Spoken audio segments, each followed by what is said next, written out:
पूर्वको क्षितिज उज्यालिँदै गर्दा सुनले पोतिने फक्टाङलुङ चेन्जनलुङ आदित्यको प्रकाश चाहिँ चाँदीले पोतिन थाल्दाको सौन्दर्यमा मुग्ध चाहिँ लाग्ने मानाभरा मकुमलुङ सिरिङचोक फालेलुङ र आगेजुङका सुन्दरतासँगै निर्मल निश्चल नागबेली हालेर सुसाउँदै बहने श्रृङ्खलाबद्ध ओह्रालिएका नदी नालाहरू आफैमा पुरस्कृत झैँ छन्।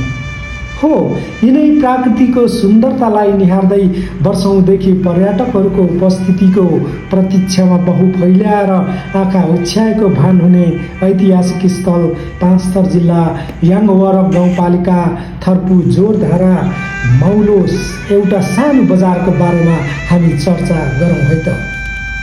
जतिखेर नेपाल 22 अनि 24 राज्य छँदा रहँदा एकीकरण गर्ने क्रममा पृथ्वीनारायण शाहले 17औं पटकसम्म आक्रमण गरे पनि युद्ध जित्न नसकेको गौरवान्वित इतिहास रहेको लिम्बुवान राजा हिल्लीहाङको ऐतिहासिक दरबार नजिकै रहेको यो स्थल र माङयुक्नाको आफ्नै पहिचान र विशेषता पाइन्छ।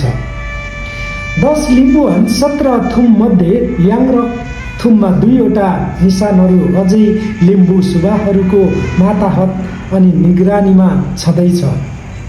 यो निशानलाई यथास्थितिमा राख्नका लागि भूमिका खेल्ने याक्थुङबा सुब्बाहरूको निकै ठुलो योगदान भएको देखिन्छ।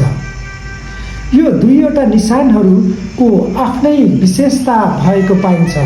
विगतलाई हेर्नुपर्दा यसलाई विशेष लिम्बू जातिको शक्तिको स्रोत मानिन्छ र विशेष यी निशानहरू लिम्बूको युद्धमा लगिन्थ्यो भनेर पनि बुझ्न सकिन्छ।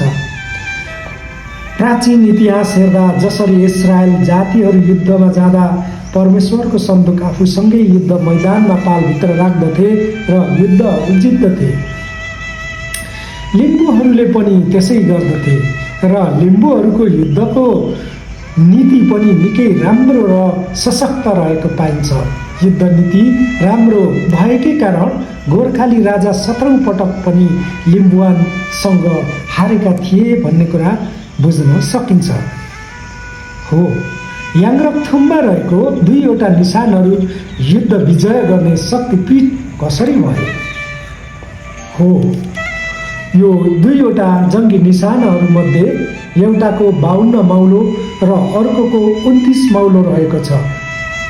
जसको धेरै मौलो उसको आर्थिक सामाजिक र सैन्य सङ्ख्या पनि बढी हुने नै भयो र 52 मौलो भएको निशान युद्धमा जाने र 29 मौलो भएको निशानले याङरकथुमलाई नै सुरक्षा सेन्ट्री गर्दथ्यो भन्ने कुरा हामीले बुझ्न सक्छौँ।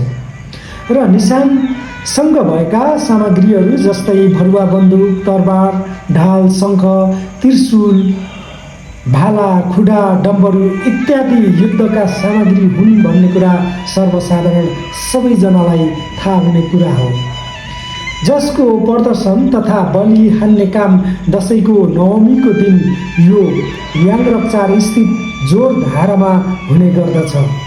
हिजो आज ऐतिहासिक स्थलको संरक्षण गर्दै प्राकृतिक सुहाउँदो सुन्दर भौतिक निर्माण गरिएको यो स्थल पनि पुग्नै पर्ने एउटा गन्तव्यको रूपमा लिन सकिन्छ।